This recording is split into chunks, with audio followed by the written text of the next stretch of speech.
Welcome back, ladies and gentlemen, to the StarCraft 2 World Championship Series. I am Nathanius, and I am joined by Cats. Now, I would just like to extend a great thanks. It's been really nice having you here. It's good to talk to you. Cats and I, we've got a storied history, and I just want you guys to know I'm really happy to be hanging out with them, and hopefully Paolo and I will find some time to go hit up the mall, and he can help me stop wearing the same commentary outfits that I've had for 5 years, because I just don't have that same sense of style. Well, thank you, Nate. I have been burping Nate since he was a baby, back at the very old root house.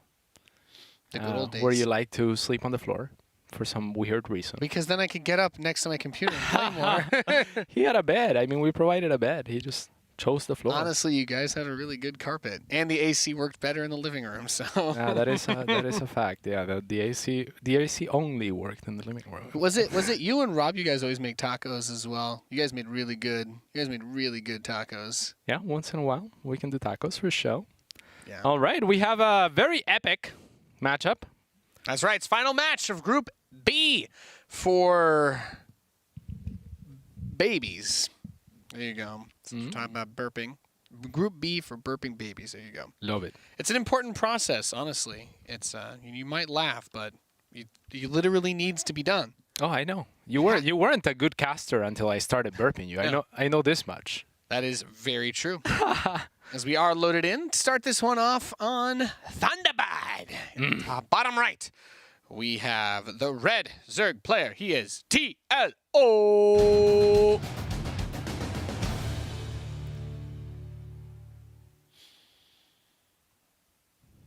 And in the top left, it is playing for Psystorm, the blue Terran player. It is Epic. About one, where's no H for Epic, huh? No. H-less. Timeless. Timeless. That's Terran in a nutshell right there. You're never too old or too young to cry like a baby when you play Terran. Cats, that's a magical thing. TLO has really been favoring this gas pool in every matchup all the time, it seems. He really likes his speedlings, and it's like it's his Swiss Army knife build. It's a just cause. I mean, like, it's good. It's good to get some value out of those Zerglings. Again, I'm not sure that this is the greatest map in the world for it. You'd like to see him be greedier? Yes, I would love to see greed on this map. It is so difficult for Terran, I feel like, to apply pressure because of the single ramp. So I think that you can get away with really greedy stuff on this map. Oh, yeah, if you just build queens and you take the fast third, it's really hard to do anything. Yeah, you make a spine if you want to be super safe, and that covers all of it.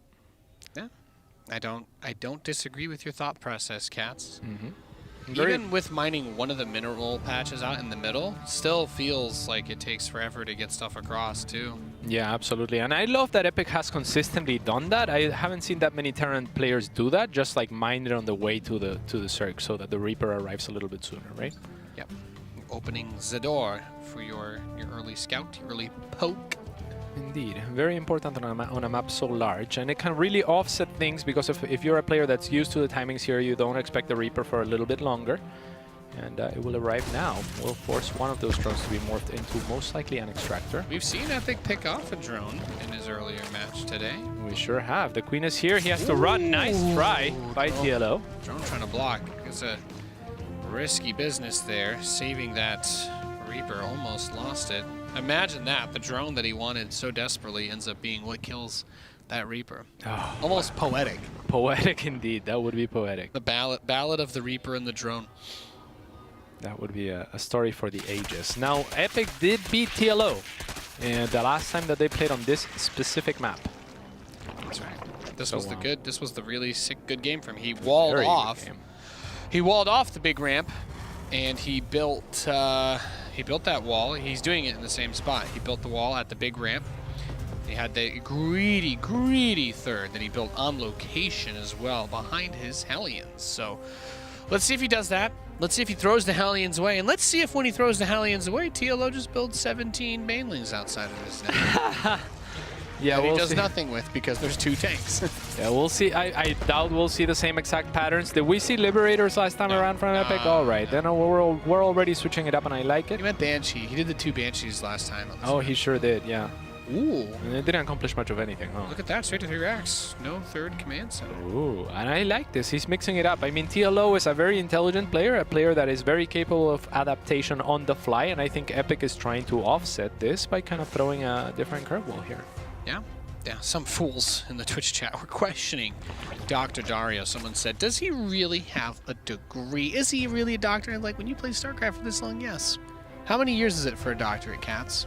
I want to say like total from start to finish, Yeah. most on average, because they all vary. But Right. I'd say 9 years, 10 years. There you go. We're about to. Absolutely. We're This pretty is- much there with StarCraft too. We got quite a few PhDs in StarCraft. I would say so. Yeah. And this is the PhD-est of them all. Yes. Oh, for sure. Yeah. Well, you think about it.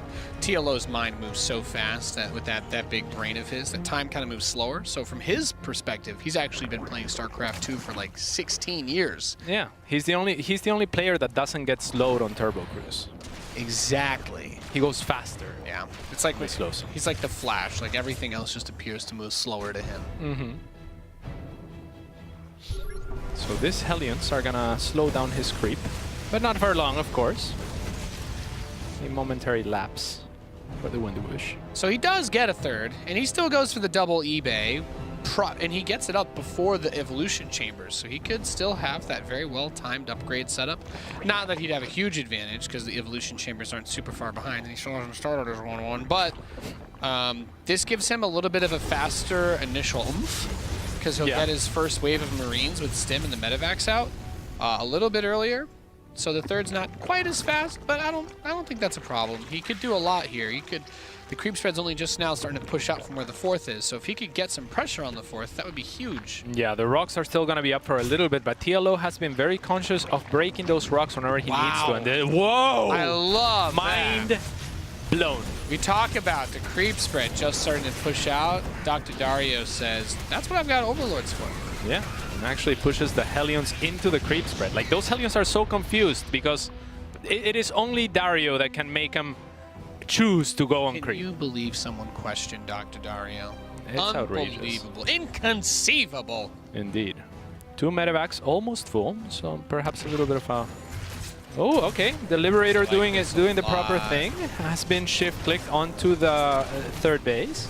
Ooh, if that gets away too, that's Yeah, and this is huge. Oh, also undetected. The Wunderwinch not paying attention fast enough and is gonna pay for it. Oh no, the drone's not running the right way, as they are gonna be cornered a Banelings. He little gets the bit. Banelings. He's Beautiful so good at that. micro. Epic has been fantastic at this. I'm not sure about moving on to the Queens instead of going back for some more drones, but Epic knows best. Ish. I mean, he's going to burn all the energy out of the Queen, so he's got that going for him, which is nice. But Yeah. Oh, But you know what? What guess kills it- on that Liberator? 5. Not bad. Got 5 drones. Not bad. This is a stellar opening from Epic. He's ahead on workers. His armory, many Terrans are bad at this, but he gets the armory timed very well with his 1-1 finishing, and that's worth giving credit to. Man, I do love Dario using the Overlord pooping creep to accelerate his spreading process, because right as the tumors get planted here come the Marines and tanks. Yeah, you were talking yesterday about how Future is the type of player that has a lot more than you expect. Epic is that guy for me. Like, Future, sure, kind of, but Epic has a lot of units all the time. So he's always ready. He's always on top of his macro. He's a stellar player, and this is a very evenly matched match. This push makes me a little nervous. I wish he had like 10 more Marines on the tanks, but the Mutas could try to flank them while the Queens push the drop back with the Zerglings. If he gets this hatchery though, that would be quite insane. He will, and like you said, the energy had been depleted already off of those Queens. So that is going to be a huge pickoff as it equalizes the base count. The Mutas do not want to engage, and he still has to be very careful with his Mutas. Epic will target a couple of them. Those are very expensive units. The Marines will end up dying as the medevacs have receded, but TLO not quite capitalizing. Okay, regrouping a little bit, making sure that he has enough to lose less units in the process. Yeah, at this point, there's really not much he can do to save those Marines, unfortunately. He does have the tanks behind the engineering base to help lock that down, but man, Cats, the 4th base gets killed. It's just now restarted. Epic has a 4th command center done. And if he just takes his army, moves that 4th base out and protects it, I mean, that's a fantastic position for a Terran. Yeah. You can't be happier. You've got a 4th going up. You got your 4th planting while the Zerg is rebuilding their 4th and getting a 5th. Yeah, no. You make an expansion, then you defense it. It's a Simple very geometry. Yeah, simple geometry. So, yeah, the Mutas are going to show up here. There's no Thor in production. These Mutas are going to have a little bit of free reign. On a map that's this spread, if you get enough Mutalisks, it can be very annoying for the Terran player to move around if there is not something like a Thor maybe and a medevac. But TLO has actually not made extra Mutalisks, and he is making an infestation pit. I wonder if we're going to see that fast hive again. The Vipers really didn't pan out for him last time around. Yeah, not versus this composition, and certainly not on this map, but maybe he's got some different ideas this time. The 4th turning into the planetary, very nice. He's got drilling claws on the way, building a Thor and 2 Widow Mines at a time. He's already got the 2nd factory, and that looks fantastic. His 2-2's about to finish, and his 2-2 is going to be done significantly ahead of his opponent, but based on his current posture, he's not looking to make a big push, just maybe move some medevacs out. Yeah, and there's the hive coming up now, or starting rather, as the infestation pit finishes. So I'm very curious as to what TLO is going to look to do. His creep spread has been stellar, and he has had to wrestle with Epic for it, as Epic has been contesting it from the start of the game. So it is very impressive that TLO is as far as he is. Thor will show up, and he drilling claws is really great, important. Great. You do want to save that. Great pickoff. That's a fantastic pickoff. Yeah, capitalizing on the ill-positioned factory, right? If you were to play TLO 20 times, you would never position your factory there anymore. Maybe a few hexes back. You do not want it pointing out for the Mutalisks to grab, and the Banelings are going to come in, but it is off creep, so Epic's going to split. Doesn't lose too much. Not too much. A little bit ambitious, but you can see like there's the extra factor of those path blockers. The medevacs tend to lag behind, so maybe the Banelings aren't seen until it's too late. And if you're wondering why not disengage, disengaging against ranged unit as a Zerg player will cost you. It will tax you. So we'll see what happens here. These Banelings are morphing not at a good time, and look at Epic all over the place right now. Infestors are being made, and I like that from TLO as he pushes forward, identifying that Epic is looking elsewhere. But will this be enough? He's got the Marines splitting off creep now. The Infestor is lagging behind the Thor. Oh, Big so Daddy much. Thor eats all those Banelings for Epic. Yeah. Oh, but going up the ramp, and again, there's hardly any vision until the medevacs catch up with the bio army. So TLO getting a little bit more done with that high ground vision advantage. You know, it's sick too, because if he had drilling claws, well, those mines could have done a lot more as well. Yeah. That deny by TLO earlier is very, very important. Indeed. He, however, lags a good 30 supply behind at the moment, so creep spread is the main thing that he has going for him, and it looks like Epic is looking to chisel down at least on one of the fronts, the one that he wants to attack, and now that it's cleared up until these annoying rocks, he is gonna look to make that his main point of contention, if you want. Thor takes a distant shot towards the Mutalisks. +3 is going to be done soon for Epic. TLO just started his melee upgrade and just now beginning Adrenal Glands. As well as yeah, and I'm not sure that he has the economy for that Ultralisk Cavern either. No. Yeah, that's gonna be kind of rough. Epic already mixing in Marauders here and there. Looked like a better fungal, but Epic very quick to spread. And again, you don't want to be fighting off of creep, and I feel like TLO has done this a lot in this game, and there is upsides to fighting off of creep, like your opponent may not be expecting it, but when they take advantage of it every time, you kind of have to stop and just wait for them to spread on the purples. Epic plays this map really well. I think he's going to be able to pick this one up. I don't see how he gets stopped now. He's maxed out. He's got a huge bank. He's ahead on upgrades. Yeah. And TLO reeling at 136 supply with not really anything in production. He's just got a couple fungals and a couple banelings. And Epic, well, we've seen his micro's been very good thus far. Yeah, it's not a nice attempt here from TLO. A little bit mistimed. You would want those units to arrive at the same time as the banelings so that they are a little bit more effective. But he really, that was a Hail Mary. He was done. He knew it. Yeah. And we've seen TLO do very well in WCS, but we talk about some of the players rising up, as gamers are wont to do. And Epic played really, really well. He did. He fell apart in the first series against TLO. after that map. So it was very similar, and I wonder if we're going to get the same maps. I mean, even then, it was a good series. It was still, yeah. It was still good. I like that he doesn't go for the Banshees. I just don't. I feel like if you're getting attacked by something that the Banshees would help you with, I still feel like almost 100% of the time, there's still something else you can do, and you can get an advantage somewhere else. So I like that he went for the Liberator. It worked really well with his drop. Getting the three racks set up before he took the third base is beautiful. It worked really well. Yeah.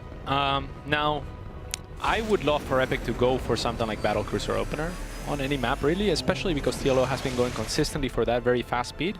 It's very difficult to account for getting a fast speed and also producing many queens at the same time, right? Right. It's like you're diversifying your investment too much in a way where it's like, well, you're being safe on two different fronts. So Battlecruisers kind of could take advantage of that, I think. TLO hasn't been making too many queens. I would love to see some Battlecruisers. I'm not going to complain about that. Yeah.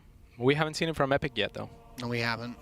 So we'll see if we see. It is nice. It's nice to see something that I like to do, or like I guess for any StarCraft player, when you see a build that you're excited about or units that you get to do, and pros start using it more. Euthermal's games are really nice yesterday. I wish he had done his BC into mech versus Raynor. That was like the only complaint that I had, as I would have really enjoyed seeing that. Yeah, it is indeed. Very fun. King's Cove is map 2. And the champion of the second place will be crowned on King's Cove. Pog. So who do you think is going to take the series? I think most people would have said TLO before. Now he lags. He trails behind 0-1. Yeah, but I honestly thought that Epic dominated him on Thunderbird the last time around, and then TLO did claw it back. He won the next 2 maps, so... Yeah.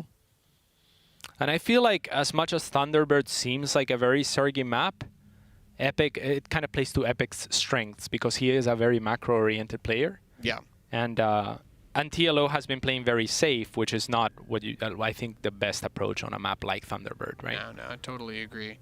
So, which is interesting to me. I don't think TLO got the Baneling Nest as fast this time. Oh, sure. Because one of the things that I was thinking about was how he went for the Baneling Nest kind of early in all 3 maps against Epic at first, and I think that he was expecting Epic to do something like a Hellbat attack, but now he hasn't. And I mean, I might be wrong, but I feel like I didn't notice as fast of a Baneling Nest. Like maybe now Epic has kind of given him this sense of comfort in one way, where he's like, well, maybe Speedling Queen is all I need, and that could be what makes Epic do more of an all-in type build for either this game or the final one. We'll see how conscious of his potential he is here. I mean, he did switch it up on the first map, and that is a good sign, I think, for that he is actively thinking about this series going into it. Yeah. So we'll see if he is able to accomplish something. But first, in the top left-hand side of the map, playing as the Red Zerg, it is TLO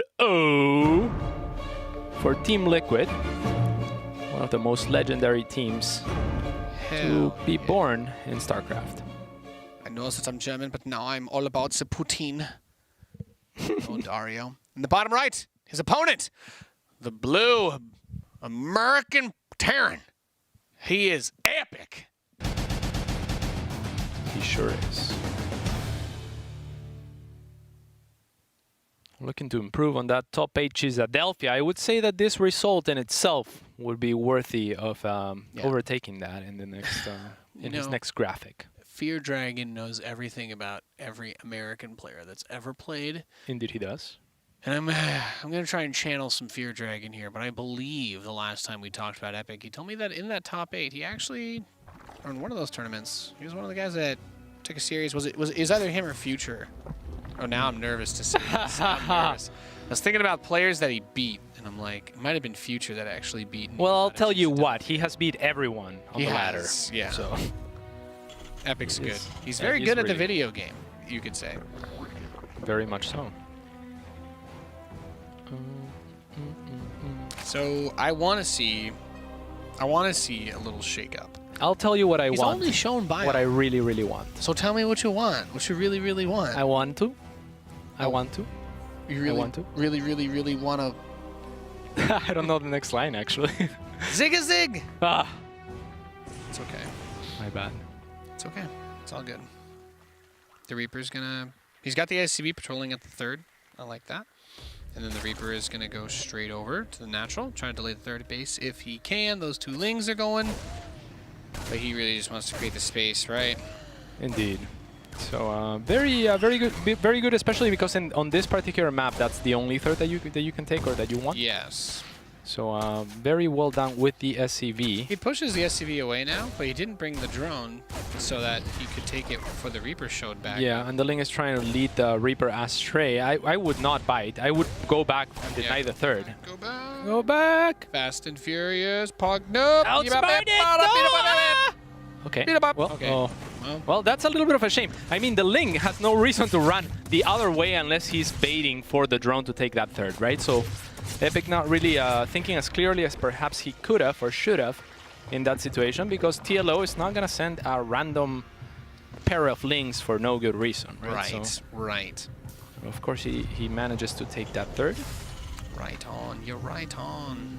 Indeed, indeed. And there is a couple of Hellions coming out. Nothing out of the ordinary. A Tech Lab being added as well. We'll see if it swaps onto the starport. Yes. We've got the Hellions coming out. The starport is done. Go ahead. Build your Cloak Banshees. Whatever. Oh well. Well, this is not a bad not a bad map of all maps for Cloak Banshees. There's some airspace in the back. It's Every not map's particularly bad long. for Cloak Yeah. Banshees. But I get what you're saying. It's not a bad map for air units. Yeah. You can fly them all around pretty safely around the edges of the map here. Which was, we got to see that really cool lib range build by Future. We sure did. And these Lings are gonna chase the Hellions out. Okay, you know what? Now I'm happy because he's not getting Cloak. So this is like a safety Banshee. It's like putting on a seatbelt when you're playing macro. You know what I mean? Absolutely, and it's gonna show it to the Overlord as well, so it might force out some spores regardless, and it might force a bigger reaction maybe than TLO needs. Steam now in production. What bothers me about this is I want to see a Viking. Like, there's the Overlord parked by his base. There's another one around the map. Like, it's kind of funny how Zergs adjust with the Overlord memery. Yeah, look at that, 3 spores. Yep. Getting him to build 3 spores for one non-Cloak Banshee, I see this as an absolute win. I would say so too, and it's because he's shown Cloak Banshees before, so he's mindful of what he's done, what he hasn't done. Both players are playing a good game as far as like the blind strategy portion is concerned, right? Like being very mindful of what keeping track of what they've done, basically. Yeah. Yeah, no, it's been really good. Hellions are going to attack a queen, do a little bit of poking. Yeah, very dangerous to go behind that ramp. There is no circling, so had they actually run in, that could have been the 2-0 right there. He would have killed a lot of drones, but it's very difficult to make that decision. If there is as many as 4 circlings, your Hellions will struggle to run by. Right. So the Lair's going to be finishing soon, and interesting things to point out. We talked about the Baneling nest. He did get it pretty early again at this game. He built it at like 3.5 minutes. Yeah. So he was being very conscious of, and he's been being very conscious of the potential of getting hit by a fast Hellbat. Yeah, and this I mean, there is sort of a tell for Hellbats, which is you're trying to keep your Hellions alive, right? And Epic has been doing that, so you can't fault them for that. I think TLO. Is it a Hellbat push, or does he just not want to waste his Hellion? I think he just doesn't want to waste them. I think he's just giving him credit, and he has picked off so many Lings with them, so they've already gotten plenty of damage done. And this is not the best Hellion run-by map anyway. You have to go up a ramp no matter where you go. Yeah. What has surprised me is that he's still at some point always throwing the Hellions away. Like, he has every game, he hasn't kept them. Not this time. He's gonna have an armory, so I think he will use Hellbats eventually for See, that's what I'm hoping for, because he hasn't done it in any of the games. He has to do it here. I mean, there's Medivacs as well. Almost every game, if he has the Hellions alive, once his stim is done, he just suicides them. But I'm like, no, I think you should keep them. He's certain. And then, yeah, combine it. Look at this push. The Banshee, the 3 tanks. I love it. It's very difficult to stop. And look at this positioning as well. Tanks on the high ground onto this 4th base, anticipating that this is the most common 4th base. TLO trying to pounce before he is fully set up. Oh, beautiful hits. Oh, indeed. Send that Banshee home. Yeah, and I actually hate banelings against tanks early on. I sometimes even go just mutiling without banelings until there is like critical masses of Marines, just because the tanks with proper focus fire, I just feel like there's not much that I can do, you know? Yeah, now the Zerglings are going to be even worse. And the fact that the tank's in range of the hatch is so nice because he gets to kill that as well. Very, very nice. Very nice. Those queens coming off creep. There's really not a lot of banelings here. If he can target down the Banes, the Marines and the Hellbats will kill everything else. Yeah, Let's get the and Bane. he has been very good at that, but he doesn't have very many Marines, so it's a little bit risky for him to do that. Oh well. And the Queens tanked a lot of the tank shots. Killing the 4th was still worth it. Yeah, I would say so. He got enough damage done for what he's lost in this push. Being on even economy with the Zerg is always a good position for a Terran. Yeah, larva-wise, he hasn't missed much at all, so even though he's had some queens up at the front, he still has a little bit of larva to work with. That said, he has no queen. Actually, he doesn't have any larva injects going on right now, so he's gonna start running a little bit drier on that front. Uh-oh! Not a wall, mate. Not a wall, mate. Might. The Zergling's getting some serious work done now. There's not a lot of Marines here. He's trying to micro this attack on the other side. He cancels the 4th again, but at what cost, cats? At what cost? His 4th is also gonna get cancelled. Nice SCV pull here. Okay. Hold on to it for now. Gotta cancel that factory if possible. Nice job. Finish your wall. Yep. That's one of those ones you can block with 2 depots on each side and like a bunker or an engineering bay in the middle. A very close game. This potentially last game. We'll see if the Wonder Wench is able to pull it back. Only 3 banelings will be easy to pick off. The baneling target fire. Mr. Epic. Yeah, I mean, you he need has so not many much banes. better against like 20 banelings. Yeah. So there's just 3. It's like, yeah. Oh, Sue. It's one of those. It's one of those things that's easy to mess up, though. Like if you do mess it up, those 1 or 2 banelings that get through, like your push is erased. Yeah. I'm always impressed by it. Yeah, it's very nice. It's very nice to see the player's capacity to do it as well. Like some players are just very good at it. Epic, one of those players without a doubt. And this is a huge moment right now because I don't think that there's an attack opportunity for TLO, but you really want to shut down this 4th the Terran is taking before it turns into a planetary. Yeah, there is a timing window here that he needs. And look at Epic pushing out. The creep isn't anywhere near where this fight could end up being, and that's as bad as it could possibly get for the Zerg. Loses a baneling on the way up, and like, why would you attack up this ramp as Epic? There's no reason to. Just pull back. You're not on creep. He can't do anything about your 4th. And exactly, secures the 4th, which is the more important point that you were trying to stress on, right? I think that moving out on creep, it makes it so that that attack is negated from TLO. And now there's a planetary at the 4th, and Epic's gotta be feeling pretty good. TLO took the other 4th this time around, as he maybe recognizes the potential with these tanks. And how good Epic has been at that kind of sieging throughout this entire series, or double series at this point. It's forced to lift off here. That one medevac, very low. Close. Okay, good angling there. That's terrifying. Go home. So, go home! Fix the medevac! Yeah, there we go. Or? Oh? Really though? I don't think so. I mean this medevac is so a big push. Right? Yeah. Look how little creep there is outside that 4th base. That he can push. He has to be careful still, but oh. Yeah, a lot of these medevacs are actually kind of low. The Marine's not fully unloaded, but again, TLO is attacking off of creep. Yeah, it's so difficult. Yeah, I feel like this has been his kryptonite throughout this entire series, attacking a lot of creep. Most of the engagements have been off creep, and Epic has been happy to take them. Yeah, that's also just a huge credit to Epic, who has been phenomenal at stopping the creep spread too. He's killed quite a few tumors this game, and Dr. Dario down to 3 bases once again. 3 base Zerg versus 4 base Terran. It is difficult. It's looking very, very difficult for Dr. Dario. He's making Vipers. This time around, at least, there is the 3 tanks and a lot of medevacs, so there's more utility to be gained out of these Vipers. I would love to see a Hail Mary or something like get Burrow and try to get some incredible Baneling detonations, because that's the kind of thing that you really need. I agree. To try to equalize a game that's... He's already going into Ghost. Yeah. But Epic very diligent with his scans. There's a nice fan for TLO, but he just let him go in. Okay. Oh, very nice spread for Epic as well. It's going to make it costly no matter what. Now, that said, you can't spread too thin because otherwise the Hydras will be able to engage without the Banelings onto smaller clumps of units. He's ready to try and force it here, bringing the tanks closer and closer onto the creep, making sure to scan and get rid of the tumors, but you do have to wait for the creep to go away. Yeah, getting a little bit too excited here. I think he can wait a couple of seconds longer. It's giving Dario a chance, is all I'm going to say, but the pre-split is beautiful. There's the blinding cloud onto the tanks. The Lings and the Banes are going to try to come down. A lot of the Banelings getting choked up behind the Hydralisk, but Epic spread so wide with those Marines and still holding on as his next wave of reinforcements coming back. Now those tanks are staggered very far back, so TLO is going to continue to bleed out quite a bit as he continues to move off creep now. Wow. And the next wave of Marines is going to arrive. Yeah, I mean, I'm not sure how much I like this big of a spread from Epic, given that TLO is going for Hydras. If this was Mutaling Bane or something like that, I think I'd prefer the bigger spreads.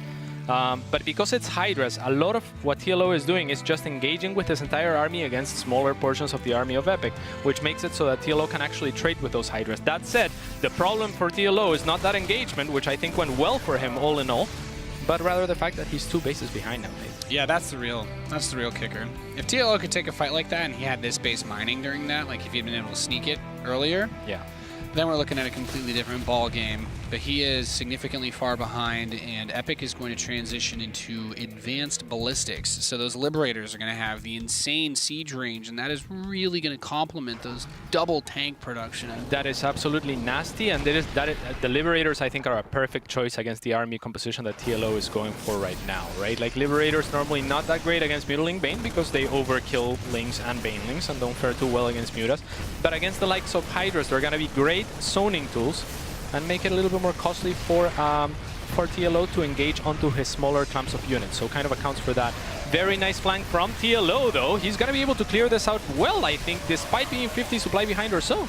Yeah, I mean, he gets a pretty good arc on him. Those 3/3 upgrades doing wonders for Epic as his reinforcements show up to help this, but getting pushed back is where those Liberators become ace, though, really helping to soften those Hydras, and it gives the reinforcements just a little bit more staying power on this parade push. GG is called. Epic is going to get out of Group B in second place. 2-0s, Dr. Dario. Very well done. Very, very well done. Absolutely beautiful engagements by TLO, those last two, but unfortunately, too little, too late, as Epic was very strong in settling his position with those initial pushes. Great micro. And his attacks started, and they don't stop coming, and they don't stop coming, and they don't stop coming. Yep. So that was pretty great. That was pretty epic. I mean, unexpected for many, but rising stars. So we have Neeb and Epic getting out of Group B. We're going to take another look. Here were today's matches. Now, Neeb, we expect him to do very well. Did bleed a little bit to Dr. Dario in the winner's match. But Epic, narrow series against TLO. Could have actually won that one, I feel. Narrow series against Cuddle Bear. Took first blood, but came back strong in the decider. And now he will move on with Neeb to fight on in WCS America Challenger. Really awesome, really great result for him, as this is a player that we've been talking up. He's at that, he's right up there. We talk about him with Future. Yeah. And I think that Future has kind of created a little bit of separation, but maybe this is Epic saying, hey, I'm not that far behind. Or at all. Or at all. Yeah, I mean, this was a fantastic display. I think most people would favor TLO even over Future right now, right? It's perception-wise, I would say it's for sure. pretty close. So, well done. And I think that was the last game of the day. Yeah.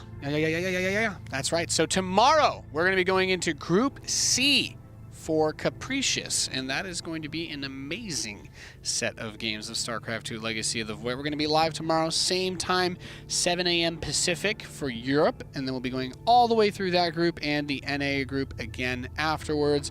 Don't worry, though. I know what you're thinking, but Nate, there's no preseason football on Sunday. We're live then, too. You're going to have something to watch all weekend long, okay? We're here for you. We love you. This has been WCS Challenger America, Group B. We will see you all bright and early tomorrow. Have a great night.